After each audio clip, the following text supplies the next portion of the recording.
Hello students, hi everyone, welcome to learn commerce once again.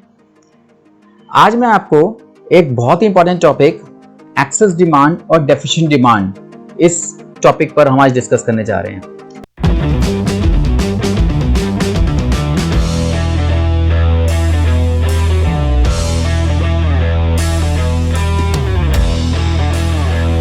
उस excess demand और deficient demand को शुरू करने से पहले हम इसके कुछ छोटे छोटे कंसेप्ट्स हैं, जैसे कि अनएम्प्लॉयमेंट के ऊपर।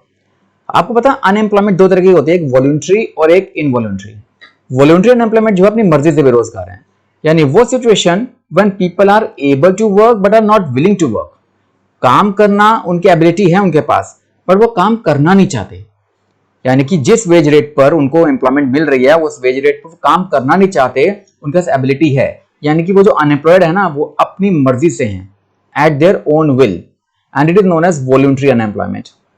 इसी तरीके से एक दूसरी अनएम्प्लॉयमेंट है इनवॉलंटरी, वो सिचुएशन जहां पर लोग एबल भी हैं, विलिंग भी हैं उस करंट वेज पे काम करने के लिए, बट वो काम मिल नहीं रहा।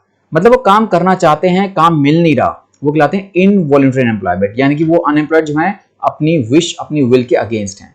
तो वॉलंटरी अनएम्प्लॉयड लोग वो हैं जो काम कर सकते हैं पर काम करना नहीं चाह रहे, अपनी मर्जी से बेरोजगार हैं। लेकिन इनवॉलंटरी वो एबिलिटी भी है, विलिंग भी है, काम करना चाहते हैं पर काम मिल नहीं रहा, तो अपनी मर्जी के बगैर बेरोजगार हैं। इन लोगों का पूरा यूज नहीं हो पा रहा देश के अंदर, क्योंकि एम्प्लॉयमेंट अपॉर्चुनिटीज नहीं है, तो उसको बोलते हैं इनवॉलंटरी अनएम्प्लॉयमेंट। और एक कंसेप्ट है फुल एम्प्लॉयमेंट का, यानी वो सिचुएशन जब वो लोग जो काम करना चाहते हैं, they are able and willing to work at current wage rate and they actually get work in the productive activities of the economy। तो अगर उनको काम मिल जाए, काम करना चाहते हैं, काम मिल जाए, तो उसको बोलते हैं फुल एम्प्लॉयमेंट। तो अनएम्प्लॉयमेंट दो हो गए, कुछ लोग हैं जो काम करना नहीं चाहते, अपनी मर्जी के बगैर बेरोजगार हैं, वॉलंटरी अनएम्प्लॉयमेंट। एक है इनवॉलंटरी, जिसमें वो लोग काम करना चाहते हैं पर काम मिल नहीं रहा, तो इनवॉलंटरी अनएम्प्लॉयमेंट। और जहां पर वो काम करना चाहते हैं और काम मिल जाए तो होता है फुल एम्प्लॉयमेंट। ओके, अब हमारे पास टॉपिक है एक्सेस डिमांड का। इसी टॉपिक को जोड़ते हैं आगे। तो एक्सेस डिमांड होता क्या है? जब डिमांड ज्यादा हो जाए देश के अंदर, वो situation when the aggregate demand exceeds the aggregate supply at full employment level. ये जो कंसेप्ट है, एक टाइम पीरियड में आप एग्रीगेट सप्लाई कितनी कर सकते हो, मैक्सिमम सप्लाई देश में कितनी हो सकती है, उसके मुकाबले में डिमांड ज्यादा हो जाए, उसको बोलते हैं एग्रीगेट डिमांड का एक्सेस होना। तो एक्सेस डिमांड वो सिचुएशन है जिसके अंदर current aggregate demand exceeds the required AD at the to maintain full employment। full employment maintain करने के लिए जितनी AD की जरूरत है, डिमांड उससे ज्यादा आ रही है। तो current aggregate demand exceeds the required aggregate demand, यानी देश में जितनी सप्लाई हम कर सकते हैं उतनी डिमांड चाहिए, पर डिमांड उससे ज्यादा आ रही है, उसको बोलते हैं एक्सेस डिमांड। तो ये लिखा हुआ है excess demand is when AD is more than AS, लेकिन AS को ध्यान रखना है, it is at full employment level. तो जितनी फुल एम्प्लॉयमेंट लेवल पर एग्रीगेट सप्लाई हम लोग कर सकते हैं, फॉर एग्जांपल हम देश के अंदर फुल एम्प्लॉयमेंट, सब लोगों को रोजगार देने के बाद हम 1000 यूनिट्स बना सकते हैं। तो हमारे पास ये 1000 यूनिट्स की सप्लाई हो सकती है, लेकिन डिमांड हमारी 1200 की आ रही है। तो अगर डिमांड इज मोर देन 1000, जो कि एग्रीगेट सप्लाई फुल एम्प्लॉयमेंट हो सकती है, that situation of excess demand. ठीक है, अब इसी गैप से, यानी कि इस एक्सेस डिमांड से जो गैप पैदा होता है, उसको बोलते हैं inflationary gap. It is a gap which arises when AD exceeds the AD required to maintain full employment। Definition वही है कि अगर जितनी AD चाहिए हमें फुल एम्प्लॉयमेंट इक्विलिब्रियम को मेंटेन करने के लिए, उसके मुकाबले अगर एग्रीगेट डिमांड ज्यादा आ जाती है, तो उस गैप को बोलते हैं इन्फ्लेशनरी गैप। तो चलो मैं इसको एक डायग्राम के थ्रू समझाता हूं। इसको हम डायग्राम में बनाते हैं। फॉर एग्जाम्पल, हमने यहां पर पहले एक्स एक्सिस वाई एक्सिस बनाए, ये एक्स एक्सिस, ये वाई एक्सिस। यहां पर हम दिखाते हैं इनकम, आउटपुट और एम्प्लॉयमेंट।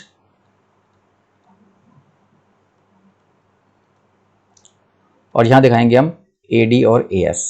ओके, ये हमारे पास एग्रीगेट सप्लाई कर्व है जो कि 48 डिग्री लाइन पे बनता है। मैं इसको जरा दोबारा बना देता हूं।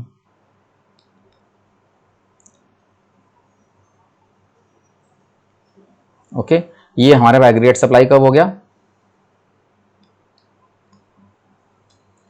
और यहां बनाते हैं हम एग्रीगेट डिमांड कर्व। ये एग्रीगेट डिमांड और एग्रीगेट सप्लाई जहां कटेंगे उसको बोलते हैं हम एक, ये नेशनल इनकम है और यहां इक्विलिब्रियम लेवल है। जिस जगह पर फुल एम्प्लॉयमेंट हमारे पास जहां पर एडी और एस बराबर आ जाता है उसको बोलते हैं फुल एम्प्लॉयमेंट इक्विलिब्रियम।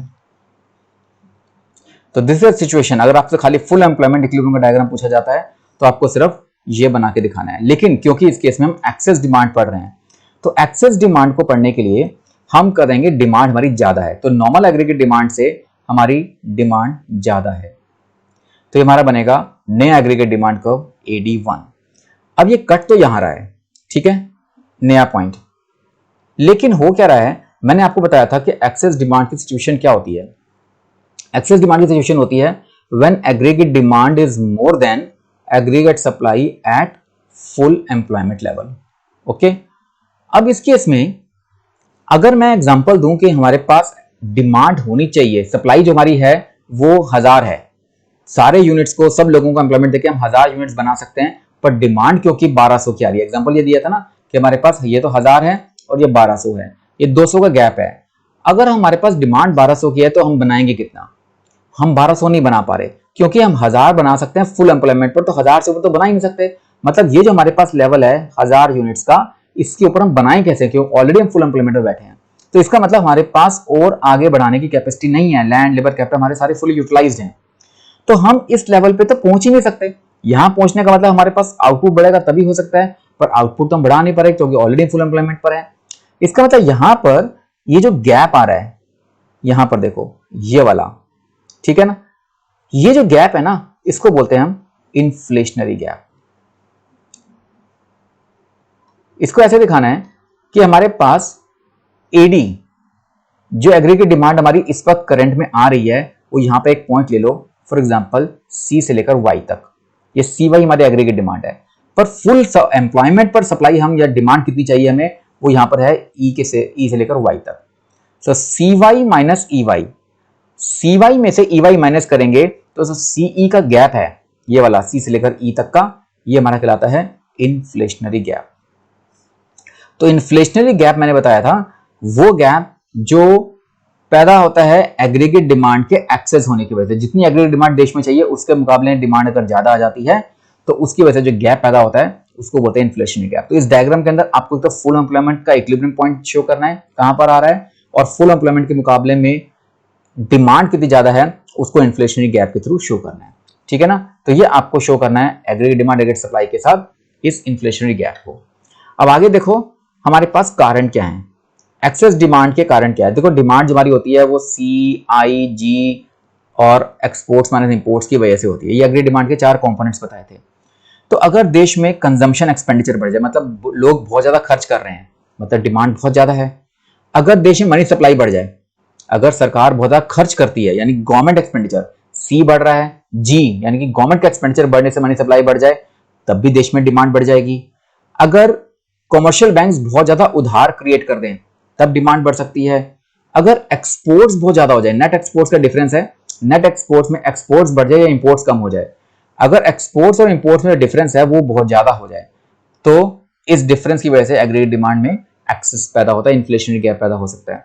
अगर कुछ प्रोड्यूसर्स देश में होर्डिंग करते हैं, ब्लैक मार्केटिंग करते हैं, इलीगल एक्टिविटीज यहाँ पे कर रहे हैं यानी कि जमाखोरी कर रहे हैं एसेंशियल गुड्स की व्यापारी, तो वहां से भी कहीं ना कहीं इन्फ्लेशन का खतरा बढ़ सकता है। अगर लोग टैक्स की चोरी करते हैं, हाउस होल्ड्स और फर्म्स, तो हाउस होल्ड्स और फर्म्स द्वारा टैक्स की चोरी से भी डिमांड बढ़ती है और इन्फ्लेशन भी बढ़ता है, महंगाई बढ़ती है। साथ साथ इन्वेस्टमेंट, हमें यहाँ पे इन्वेस्टमेंट भी बढ़नी है, तो इन्वेस्टमेंट बढ़ रहा है लो रेट ऑफ इंटरेस्ट की वजह से, वो भी एक्सेस डिमांड का एक कारण बनेगा।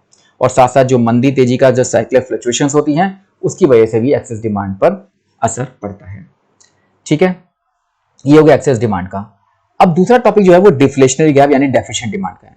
उसका उल्टा, डेफिशिएंट डिमांड वो सिचुएशन है जिसके अंदर एग्रीगेट डिमांड कम पड़ जाती है उस एग्रीगेट सप्लाई से जो फुल एम्प्लॉयमेंट लेवल पर हम बना सकते हैं।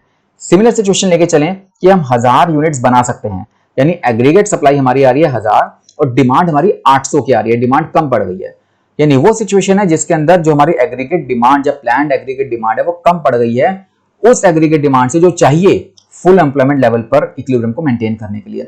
फुल एम्प्लॉयमेंट इक्विलिब्रियम लेवल यानी कि 1000 यूनिट्स का लेके चल रहा हूं और डिमांड हमारी कम आ रही है 800 यूनिट्स की, तो ये जो गैप आ रहा है, कमी आ रही है, इसको बोलते हैं डेफिशिएंट डिमांड। इस सिचुएशन को हम अंडर एम्प्लॉयमेंट इक्विलिब्रियम भी बोलते हैं क्योंकि यहां पर डिमांड, जैसे मैंने बताया था कि 1000 यूनिट्स हम बना सकते हैं और डिमांड आ रही है 800 यूनिट्स की, तो हम जितनी डिमांड आ रही है उतनी बना सकते हैं। एक्सेस डिमांड में हम बढ़ा नहीं पा रहे थे क्योंकि हम ऑलरेडी फुल एम्प्लॉयमेंट पे थे, क्योंकि लेकिन यहाँ पर अगर हमारे पास डिमांड कम की है तो हम सप्लाई भी कम कर सकते हैं ना। तो सप्लाई कम करने के लिए क्या करना पड़ेगा, हमें कुछ लोगों को बेरोजगार करना पड़ेगा, नौकरी से निकालना पड़ेगा। मींस हम उनको एम्प्लॉयमेंट से निकाल रहे हैं, तो वहां पे इक्विलिब्रियम तो आ जाएगा, डिमांड सप्लाई बराबर हो जाएंगे, तो वो अंडर एम्प्लॉयमेंट इक्विलिब्रियम को लाएगा, क्योंकि एक्चुअल इक्विलिब्रियम हमारे फुल एम्प्लॉयमेंट लेवल से नीचे पे पैदा हो रहा है। और कहीं ना कहीं देश में इनवॉलंटरी, यानी कि जो लोग काम करना चाहते हैं पर काम मिल नहीं पा रहा क्योंकि डिमांड नहीं है देश में, इसको बोलते हैं इनवॉलंटरी अनएम्प्लॉयमेंट की सिचुएशन। इसको मैं और समझाता हूं। ये सिचुएशन और ज्यादा खराब हो सकती है क्योंकि इस सिचुएशन के अंदर प्राइस लेवल गिरेंगे, इनकम गिरेगी लोगों की, क्योंकि जब डिमांड ही नहीं होगी तो लोगों को नौकरी से निकाला जा रहा है सप्लाई कम करने के चक्कर में, जिसमें लोगों की एम्प्लॉयमेंट कम होगी, आउटपुट कम होगा देश के अंदर और इनकम भी कम हो जाएगी। इस सिचुएशन में इकोनॉमी बहुत अपनी प्रोडक्शन कैपेसिटी से नीचे काम कर रही है, जिसकी वजह से कई सारे रिसोर्सेज हमारे अनयूटिलाइज रह जाएंगे, लोगों को काम नहीं मिल रहा या अंडर यूटिलाइज रह जाएंगे, जिसकी वजह से देश की इकोनॉमिक ग्रोथ और डेवलपमेंट पर बहुत बड़ा धक्का या खतरा बन सकता है। यानी डेफिशिएंट डिमांड सिचुएशन होगी जब एग्री डिमांड कम बढ़ रही है। एग्जांपल क्या दिया कि डिमांड तो आ रही है 800 की और सप्लाई हम बना सकते हैं 1000 यूनिट्स की फुल एम्प्लॉयमेंट लेवल पर। ठीक, तो इसका मतलब अगर एग्रीगेट सप्लाई ज्यादा है एग्रीगेट डिमांड के मुकाबले में, तो उस डिमांड को बोलेंगे डेफिशिएंट डिमांड, और जो गैप आएगा इसकी वजह से डेफिशिएंट डिमांड की वजह से उसको बोलेंगे डिफ्लेशनरी गैप। इसको समझाता हूं मैं एक डायग्राम के थ्रू।